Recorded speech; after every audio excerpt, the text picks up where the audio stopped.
കാത്തിരിക്കുന്ന ചിത്രങ്ങളുടെ ഏറ്റവും പുതിയ OTT അപ്ഡേഷനാണിന്നൊരു വീഡിയോ ഭാഗത്ത് ആദ്യമായി അറിയിക്കാൻ പോകുന്നത് കട്ടീസ് ഗ്യാങ് എന്ന ചിത്രം ഇപ്പോൾ മുതൽ സൺ നെക്സ്റ്റ് എന്ന OTT പ്ലാറ്റ്ഫോമിലൂടെ ലഭ്യമാണ്.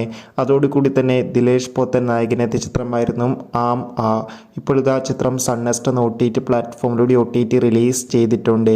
ആന്റണി വർഗീസ്, അജു വർഗീസ്, ഷൈജു കുർപ്പ് എന്നൊക്കെ പ്രധാന കഥാപാത്രങ്ങളായെത്തിയ ദാവീദ് എന്ന ചിത്രം ഇപ്പോൾ മുതൽ C5 എന്ന OTT പ്ലാറ്റ്ഫോമിലൂടെ ലഭ്യമാണ്.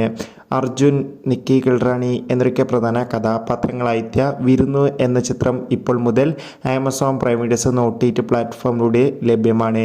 മോഹൻലാൽ, പൃഥ്വിരാജ്, മഞ്ജു വാര്യർ, ടൊവിനോ തോമസ് എന്നൊക്കെ പ്രധാന കഥാപാത്രങ്ങളായെത്തിയ എമ്പുരാൻ എന്ന ചിത്രം ഈ വരുന്ന ഏപ്രിൽ 24 മുതൽ ജിയോ ഹോട്ട്സ്റ്റാറിലൂടെ OTT റിലീസ് ചെയ്യുമെന്ന് കൺഫേം ആക്കിയിട്ടുണ്ട്. വിക്രം നായകനെത്തിയ ചിത്രമായിരുന്നു വീരധീര സൂരൻ. ചിത്രം ഈ വരുന്ന April 24 Amazon prime വീഡിയോസിലൂടെ OTT release